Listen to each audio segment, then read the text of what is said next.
आदर और सम्मान के योग्य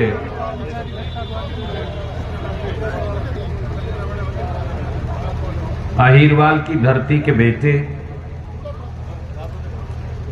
हरियाणा प्रदेश कांग्रेस कमेटी के अध्यक्ष, आपके हरदिल अजीज, आपके साथी, आपके बेटे,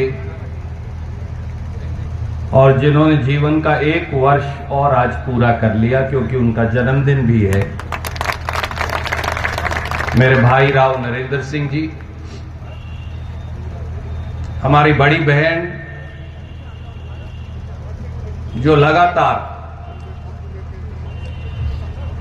वंचितों, शोषितों, मेहनत कशों के लिए संघर्ष करती हैं, अखिल भारतीय कांग्रेस कमेटी की महासचिव कुमारी शैलजा जी,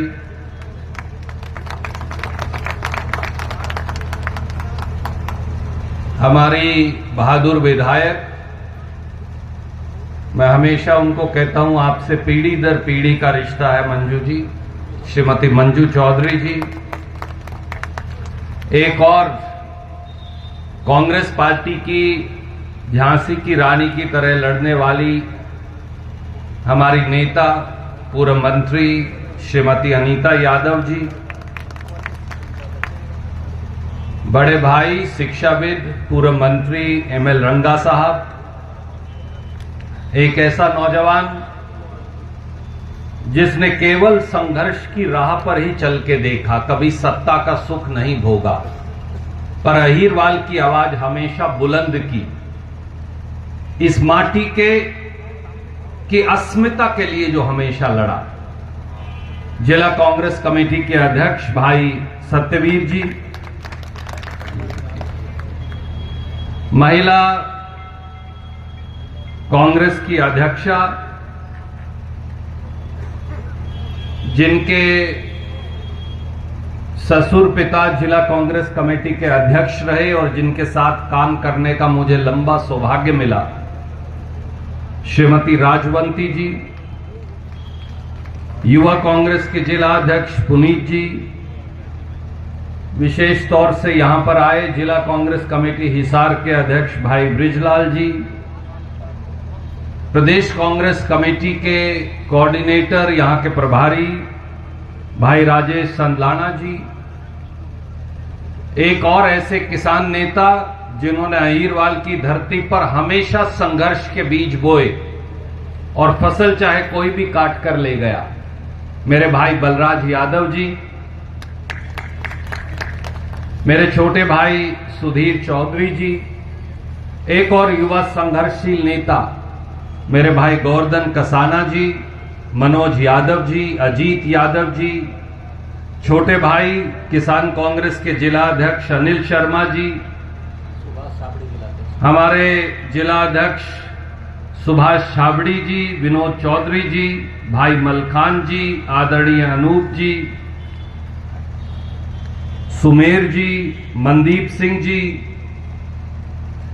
मंच पर विराजमान मेरे एक और युवा कांग्रेस के समय के साथी, गुस्ताखी है, मुझे पहले उनको संबोधन करना चाहिए था, अजय शर्मा जी, मंच पर विराजमान पार्टी के सभी सम्मानित नेतागण, पत्रकार और छायाकार बंधुओं, आदरणीय मातृशक्ति जो इतनी संख्या में यहां आई हैं, आदरणीय बुजुर्गों, नौजवान साथियों, सबसे पहले तो आप 10 साढ़े 10 बजे से यहां बैठे हैं। मैं राव नरेंद्र सिंह जी की ओर से, कुमारी शैलजा जी की ओर से, मेरी ओर से हाथ जोड़कर आप सबका अभिनंदन, वंदन, आपका स्वागत करता हूं। थोड़े शब्दों में मेरी बात कहूंगा। वोट चोर गद्दी छोड़ है क्या? मंजू जी उसकी थोड़ी चर्चा कर रही थी, अनीता जी चर्चा कर रही थी। जब यह मुल्क आजाद हुआ 15 अगस्त 1947 को, और फिर हिंदुस्तान का संविधान पंडित जवाहरलाल नेहरू, बाबा साहब अंबेडकर, सरदार वल्लभ भाई पटेल, डॉक्टर राजेंद्र प्रसाद, मौलाना अबुल कलाम आजाद और हमारे स्वतंत्रता सेनानियों ने हमें दिया, और वो संविधान भी 26 नवंबर से लागू हुआ था, आपको पता। उस संविधान में बाकी सब के बाद साथ साथ एक अधिकार दिया गया, जो यहां बड़े बैठे हैं उन्हें शायद याद होगा। पहले औरतों को वोट डालने का अधिकार नहीं था, महिलाओं को वोट नहीं डालने देते थे, चाहे किसी जाति से भी हो। गरीबों को अधिकार नहीं था, किसान को अधिकार नहीं था, केवल कुछ बड़े बड़े लोगों को वोट डालने का एक समय में हमारे देश में अंग्रेज के समय में अधिकार था। महात्मा गांधी ने जब यह लड़ाई शुरू की तो उन्होंने कहा हर आदमी को, हर हिंदुस्तानी को, एक व्यक्ति को एक वोट का अधिकार होना चाहिए। यह कांग्रेस का निशाना है और इसीलिए कांग्रेस ने सबसे पहला नियम जो बनाया संविधान में बाबा साहब अंबेडकर के नेतृत्व में, वो ये था कि हिंदुस्तान में हर व्यक्ति को एक वोट, एक व्यक्ति एक वोट का अधिकार होगा। और इसीलिए सरकारें बनी, सरकारें हटी, हमारी सरकारें भी आई, हमारी सरकारें भी गई, पर वोट का अधिकार हर व्यक्ति को एक का रहा। कांग्रेस पार्टी जो कह रही है वो केवल इतना है कि बीजेपी छल और कपट से आपका वोट का अधिकार छीन रही है। हमारी सरकारें आए न आए, वो लोग फैसला करेंगे, लोग भगवान हैं। किस पार्टी की सरकार आएगी ये भी लोग फैसला करेंगे। भगवान उतर कर नहीं आते, जनता सबसे बड़ी भगवान है। पर सबसे महत्वपूर्ण यह है कि आप किसको वोट देना चाहते हो, आप किसको वोट देंगी, उस व्यक्ति को वो वोट पड़ जाए और आपको उस वोट का अधिकार रहे, आपसे कोई छीन ना ले। जब तक वोट का अधिकार है तब तक सफेद कुर्ते पजामे वाले राजनीतिक पार्टियां आपके प्रति जवाब दें। जिस दिन वोट का अधिकार छिन जाएगा उस दिन कोई आदमी आपसे जवाबदेह नहीं होगा। फिर हम गली बनवाने जाएंगे तो जो वोट चोरी करके बना वो कहेगा जरूरत क्या बनवाने की। पीने के पानी का ट्यूबवेल लगवाने जाएंगे वो कहेगा जरूरत क्या है, वोट तो वोट चोरी करके बना है। बाजरे का, सरसों का रेट मांगने जाएंगे वो कहेगा जरूरत क्या है, वोट चोरी से ही जब काम चल रहा है इनकी वोट चाहिए ही नहीं। जब कोई गरीब का बेटा अपना अधिकार मांगने जाएगा, रोजगार मांगने जाएगा तो वो उसे मिलने वाला नहीं। इसलिए ये वोट चोरी कांग्रेस पार्टी का मुद्दा नहीं है दोस्तों, मेरे बुजुर्गों, साथियों, माताओं, बहनों, नौजवानों, ये इस देश के प्रजातंत्र की लड़ाई, ये इस देश में संविधान को जिंदा रखने की लड़ाई और ये इस देश की जनता की लड़ाई। कई ये कहते हैं कि भाई मंजू चौधरी कहती है मेरी वोट चोरी हो गई, राव नरेंद्र सिंह जी कहते हैं मेरी वोट चोरी हो गई, रंगा साहब कहते हैं मेरी वोट चोरी हो गई। ये तो ही नहीं अपना अपना पेट पीट रहे। अनीता जी बोल देंगी मेरी वोट चोरी होगी, ये सारे अपना अपना पेट पीटते। रणदीप कह देगा, ये सच नहीं, सवाल ये है ही नहीं। आज जो आपकी वोट चोरी करेंगे मेरी बहन, कल वो आपका राशन भी चोरी कर लेंगे। सरकारें आपसे जवाब दें इसलिए कि आप हमारी वोट डालते हो, आप हमें एमपी बना सकते हो, एमएलए बना सकते हो और आप हमें एमपी और एमएलए से हटा भी सकते हो। जिस दिन चुने हुए प्रतिनिधियों को, एमएलए को, एमपी को, सरपंच को, जिला परिषद के मेंबर को, पंचायत समिति के मेंबर को, माजी जिस दिन यह वहम हो गया कि आपकी वोट की जरूरत नहीं है, वो आपका काम नहीं करेगा, उसके बाद मुल्क की तरक्की रुक जाएगी। इसलिए राहुल गांधी ये लड़ाई लड़ रहे हैं। और ये वोट चोरी अकेली नहीं है। जो लोग वोट चोरी करते हैं वही बाजरे का भाव भी चोरी करते हैं। बाजरे का भाव 2800 रुपए ना 2790 रुपए होना चाहिए एमएसपी। क्यों बलराज भाई, ठीक बात है ना बेटा? बेचा कितने में जी इस बार? 1600, 1700, 1800, बहुत कोई राजा आदमी था या भागवाड़ा था, उसका 2000 में बिक गया। कितने रुपए की चोरी हुई? 1000 रुपए की होगी कि नहीं होगी? कम मिला जो उतने की चोरी भी होगी। भावांतर मिला जी। श्रीमान नायब सैनी ने, मनोहर लाल खट्टर जी ने भावांतर दिया आपको? भाव का जो अंतर है कोई नहीं दिया। दादरी वाले साथी बैठे हैं, मुझे दिखने लग रहे हैं, ना उधर कोई मिला, ना इधर हिसार की तरफ कुछ मिला, ना आपके रेवाड़ी वाले साथियों को कुछ मिला। तो 1000 रुपए की चोरी हुई कि नहीं हुई? ये वो चोरी है जिसके खिलाफ कांग्रेस लड़ने लग रही है। जब आपके बच्चों का सीईटी का पेपर लीक हो जाता है,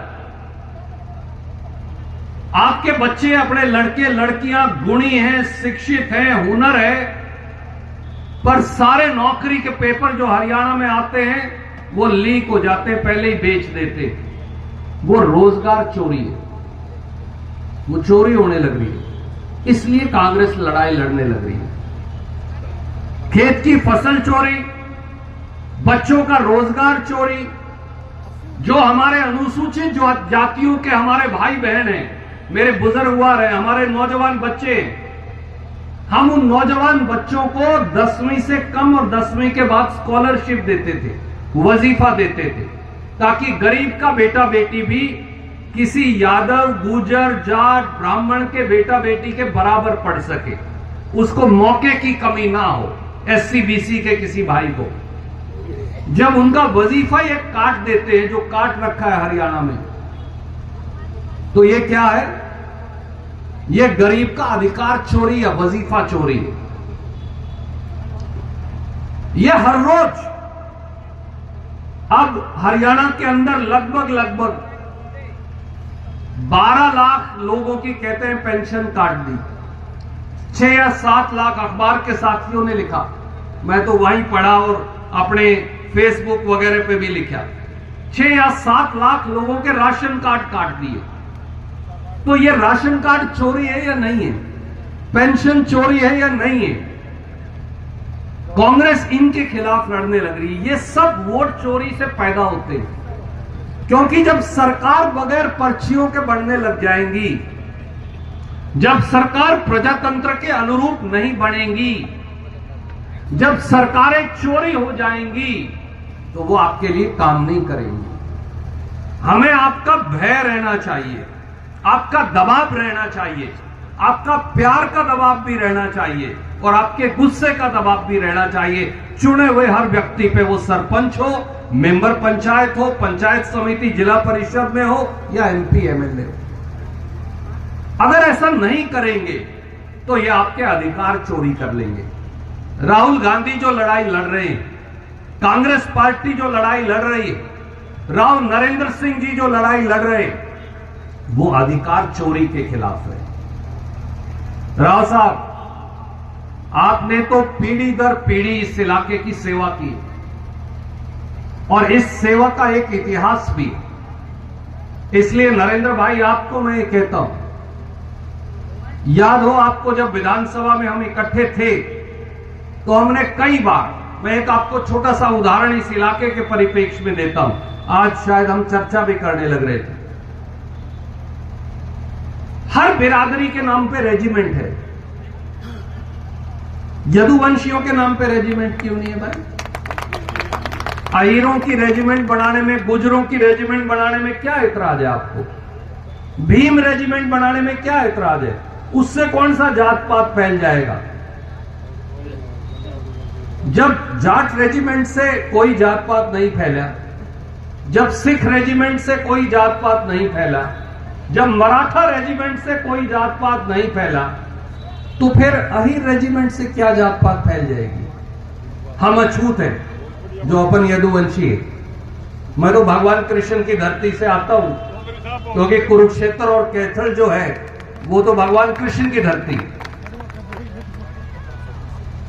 हमारे यहां बोले एम्स बनाएंगे, हमारे यहां बोले डिफेंस यूनिवर्सिटी बनाएंगे, हमारे यहां बोले डिफेंस कॉलेजेस बनाएंगे। आज 12 साल बीत गए, 12 साल से अहीरवाल के लोग नारनौल और महेंद्रगढ़ के लोग, रेवाड़ी के लोग उस डिफेंस यूनिवर्सिटी को तलाश कर रहे हैं, दिया लेके, लालटेन लेके तलाश करते घूमने लग रहे हैं उस यूनिवर्सिटी को, उस एम्स को, परंतु आज तक चालू कुछ नहीं हुआ 12 साल में। जो 12 साल में अहीरवाड़ में डिफेंस यूनिवर्सिटी नहीं बना सकते, डिफेंस कॉलेज नहीं बना सकते, जो एम्स को चालू नहीं करवा सकते यथासंभव तरीके से, सही तरीके से, ये आपकी सेहत चोरी, आपके बच्चों की शिक्षा चोरी और आपका रोजगार चोरी नहीं है तो क्या?